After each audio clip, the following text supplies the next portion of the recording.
아이린은 SM 걸그룹 레드벨벳의 멤버로 팀에서 리더이자 센터를 맡고 있다. 현재 걸그룹 시장은 4세대를 지나 5세대에 접어들고 있고 아이린이 속해 있는 레드벨벳은 3세대를 대표했던 걸그룹 중 하나였는데 아이린은 레드벨벳뿐만 아니라 3세대 걸그룹 전체를 통틀어서도 최상의 비주얼로 손꼽혔던 아이돌 중 한 명이었다. 당시 3세대를 대표했던 비주얼로는 블랙핑크의 지수, 트와이스의 쯔위, 그리고 아이린이 한 자리를 차지했고 SM에서도 SES의 유진, 소녀시대의 유나, FX의 크리스탈에 이어 비주얼 계보를 이었다. 그만큼 외모로는 최상위 체급을 가지고 있고 솔직히 지금도 4세대한테 밀리지 않을 정도라 보는데 한 가지 아쉬운 점은 키가 158로 작은 편에 속해 장원영 칼이나 유나처럼 기럭지에서 나오는 포스는 떨어진다는 점이다. 그래도 머리가 워낙 작아서 체감상 더 커 보이는 느낌이고 얼굴 하나는 살벌하게 이쁜 아이돌이다. 아이린은 91년생으로 대구 칠곡에서 태어났고 원래 본명은 배주연이다. 고3 때 친구가 SM 오디션을 보러 가는데 아이린에게 같이 가달라 했고 같이 간 김에 아이린도 오디션을 봤는데 친구는 일찌감치 떨어지고 아이린은 결선까지 갔지만 떨어졌다고 한다. 하지만 아이린을 눈여겨봤던 SM 관계자가 나중에 연락을 줬고 이로 인해 2009년부터 연습생 생활을 시작하게 된다. 아이린은 고등학교를 다닐 때도 인기가 엄청났다고 한다. 배치고사를 보는데 옆 학교에 다니던 남학생들이 구경을 올 정도였고 아이린 동창의 증언에 의하면 당시 아이린의 미모가 워낙 유명해서 아이린의 얼굴을 보기 위한 투어가 있었을 정도였다고 하는데 이로 인해 대구 여신이라는 별명으로 불렸다고 한다. 매번 느끼는 거지만 대구가 진짜 미녀들이 많은 것 같다. 같은 레드벨벳 멤버인 조이는 연생 시절 아이린을 처음 보고 와 저렇게 예쁜 사람만 아이돌이 될 수 있구나 라는 생각이 들었다고 하며 진지하게 벽을 느껴 아이돌을 포기할까 고민했다고 한다. 아무튼 그렇게 5년의 연생 기간을 거쳐 2014년 걸그룹 레드벨벳으로 데뷔하게 된다. 그룹명은 강렬하고 매혹적인 컬러인 레드, 클래식하고 부드러운 느낌의 벨벳을 합쳐 색깔 있는 음악으로 전세계를 매료시키겠다는 포부가 담긴 거라고 한다. 그리고 아이린이라는 활동명은 그리스 신화에서 평화의 여신인 에이레네에서 따온 것이라고 한다. 5인조로 구성된 레드벨벳은 멤버 전원이 외모가 상당히 출중한데 사실 개인적으로 제일 좋아하는 건 조이고 예리도 상당히 예쁘다. 처음 데뷔곡은 행복이라는 곡이었는데 SM의 신인 걸그룹이라는 점과 독특한 컨셉으로 주목을 받았지만 처음부터 대중적으로 큰 인기를 끌지는 못했다. 하지만 골든디스크, 대한민국 연예예술상, 서울가요대상 등 신인상 3관왕을 달성하며 가능성을 인정받았고 2015년 추가 멤버로 예리가 합류하면서 아이스크림 케이크를 공개했는데 공중파 첫 음악방송 1위를 했고 이는 3세대 걸그룹 중 최초였다. 이후 덤덤, 러시안 룰렛 등 히트곡이 연이어 터졌고 이로 인해 레드벨벳은 3세대 걸그룹 최정상에 올랐는데 2년 뒤 2017년 대망의 빨간맛 궁금해 허니가 공개되며 폭발적인 인기와 함께 대중적인 걸그룹으로 확실하게 자리매김했다. 당시 빨간맛이 어느 정도였냐면 멜론, 지니, 올레, 네이버, 벅스, 소리바다, 몽키스트리 등 7개의 주요 음원 차트에서 1위를 차지했고 국내뿐 아니라 빌보드 K-POP 차트 2위, 미국 빌보드 월드 디지털송 차트 4위, 일본 핫백 차트 25위 등 해외 차트에서도 좋은 성적을 냈다. 뿐만 아니라 2018년 4월 평양에서 남북문화 교류 행사가 열렸는데 여기에 레드벨벳이 초청받아 북한까지가 빨간맛을 부르고 왔다. 아 그리고 한 곡 더 했는데 노래 제목이 배드보이다. 대한민국의 대표 주류인 소주, 그만큼 전 국민이 즐기는 대중적인 술로 소주 모델로 발탁된다는 건 톱스타라는 의미이자 대중적인 인지도가 높다는 뜻인데 아이린은 2019년 하이트진로의 소주인 참이슬의 모델로 발탁됐었다.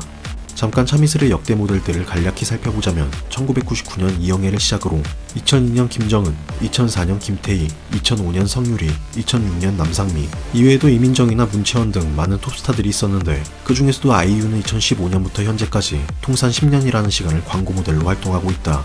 앞서 살펴본 것처럼 원래 소주 모델은 섹시하거나 성숙한 이미지의 여배우들이 대다수였지만 2015년부터는 젊은 소비층 확대를 위해 젊고 트렌디한 이미지를 가진 아이유를 모델로 선택했다. 그런데 이런 아이유를 2019년에 한번 쉬게 한 장본인이 있었는데 그게 바로 아이린이었다.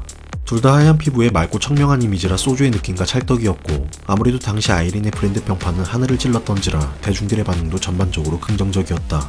개인적으로 다른 건 기억 안 나도 하나는 아직도 기억나는데 바로 아이린을 본따 만든 등신대였고 번화가에서 보면 한 번씩 꼭 눈길이 갔다. 하지만 아이린은 딱 1년만 광고 모델로 활동했고 이후 참이슬의 모델은 다시 아이유가 맡았으며 현재까지 그 자리를 지키고 있다. 아이린에게는 많은 별명이 있지만 그 중에서도 배주디라는 별명이 있다. 이 별명이 생기게 된 계기는 2016년 레드벨벳 공개 팬사인회에서 시작된다.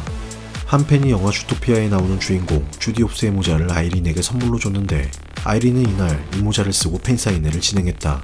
주디 홉스는 토끼였기에 가뜩이나 토끼상이었던 아이린에게 무척이나 잘 어울렸고 이러한 모습이 각종 커뮤니티에 퍼지며 하루 종일 화제가 됐는데 이 모습을 본 다른 스타들의 팬들은 자신이 좋아하는 연예인에게도 씌워주면 예쁘겠다라는 마음으로 많은 사람들이 해당 모자를 구매해 많은 연예인들이 쓰게 됐다. 아이린을 시작으로 정말 웬만한 연예인들은 다 써봤고, 아이린에게 처음 이 모자를 선물해줬던 팬은 해외 직구로 한 달 전부터 기다려 구한 거라고 밝혔다. 이날 이후로 배주디라는 별명이 생기게 됐고, 주토피아와 관련된 굿즈나 소품들이 일시적으로 품절되기도 했다. 아이린은 낯가림이 심하고 모르는 사람 앞에서는 잘 웃지도 않는다고 한다. 그래서 조이는 처음 아이린을 보고 무서워했다고 하며, 실제로 예능 같은 방송에서도 조용한 모습을 많이 보였는데 대신 친해지면 장난도 많이 치는 개구쟁이라고 한다.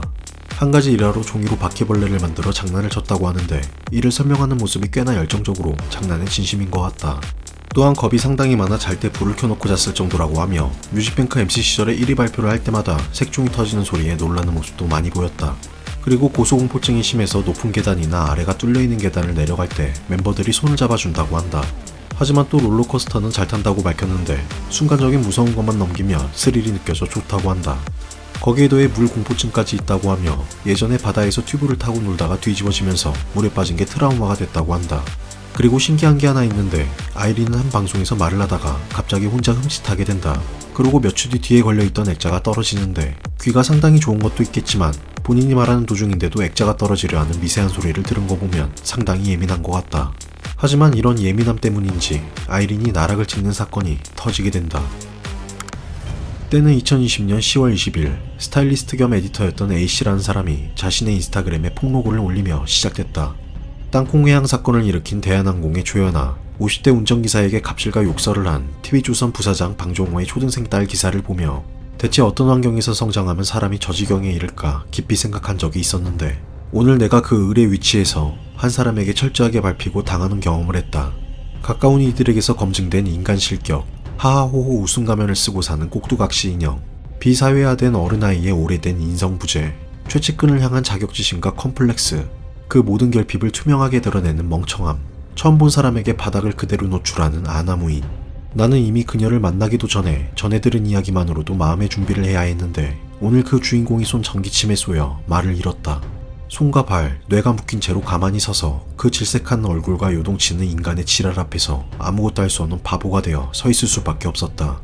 15년을 이 바닥에서 별의별 인간들을 경험하고는 이젠 거진 내려놓았다 생각했는데 아니었다. 낯선 방에서의 지옥 같은 20분이었다.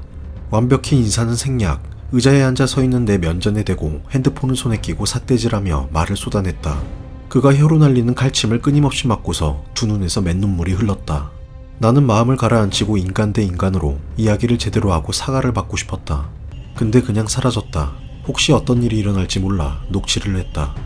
해당 글을 작성한 A씨는 15년을 업계에서 일한 베테랑이라고 하며, 에디터라 그런지 당시 상황을 상당히 맛깔나게 표현했는데, 요약하자면 한 연예인이 자신에게 20분간 갑질과 폭언을 했고 그로 인해 눈물까지 흘리며 그 자리에 있었는데, 정작 갑질한 그녀는 사과도 없이 현장에서 떠났고 만약을 위해 당시 상황을 녹취했다는 내용이었다. 해당 글은 어디 커뮤니티에 익명으로 올라온 글도 아니었고, 15년이라는 경력을 가진 프로가 자신의 SNS에 올린 글이었기에 갑질한 연예인이 누구인지에 대한 추측으로 엄청난 화제가 됐다. 심지어 해당 폭로글은 업계 관계자들과 여러 동료 스태프들의 좋아요가 찍히며 빠르게 퍼졌는데, 불과 몇 시간도 안 지나서 아이린의 이름이 거론되기 시작했다.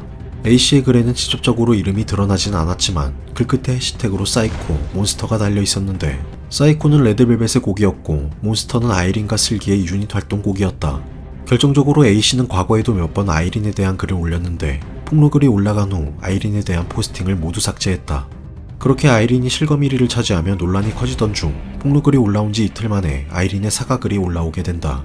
어리석은 태도와 경솔한 언행으로 마음의 상처를 드려 죄송하다는 글이었고, 곧이어 소속사였던 SM에서도 공식 사과문이 올라왔다. 이후 아이린은 A씨에게 직접 대면 사과까지 했다고 하며, 그렇게 사건은 잘 마무리되나 싶었는데, 과거 레드벨벳과 한 번 정도 작업을 했다던 한 중국인 스타일리스트, 과거 SM 연생이었던 일본인 후쿠하라 모네, 이번 폭로글이 놀랍지 않을 정도로 아이린은 무례하다, 아이린에게 괴롭힘을 당했었는데 슬기 언니가 도와줬었다 등 추가적인 폭로가 이어졌고, 과거 아이린이 무대나 공식 자리에서 보였던 행동이나 표정들이 재조명되며 인성에 대한 무수한 비난을 받았다. 결국 이 사건으로 아이린의 이미지는 처참히 곤두박질 쳤고, 아이린의 개인 활동뿐만 아니라 레드벨벳 또한 큰 타격을 받게 됐다. 하지만 1년 8개월 뒤 2021년, 아이린은 다시 활동을 시작했고, 레드벨벳 완전체 또한 간간히 앨범이 나오고 있으며, 아이린과 슬기는 유닛으로 활동하며 최근 5월에도 앨범을 발표했다. K-팝이 글로벌 시장에서 본격적으로 확장되던 3세대 아이돌 시대, 블랙핑크, 트와이스, 레드벨벳 이외에도 쟁쟁한 걸그룹들이 활동하던 시기였다. 그중 레드벨벳은 독특하고 대중적인 음악성으로 한 시대를 풍미했고 아이린의 뛰어난 외모가 이를 견인했다. 그만큼 아이린의 스타성은 뛰어났지만 결국 레드벨벳의 자충수가 됐는데 5년이 지난 현재까지도 아이린을 검색하면 당시 사건들이 꼬리표로 따라다니고 있다. 이제는 5세대 시대로 접어들고 있어서 3세대 걸그룹이 활동하는 것 자체가 말이 안 되고 이미 다른 멤버들도 연기를 하거나 개인 활동을 하고 있다. 외모만큼은 오지게 이쁜 아이린. 과연 추락한 이미지를 극복할 만한 활동을 보여줄지 그녀의 행보에 귀추가 주목된다.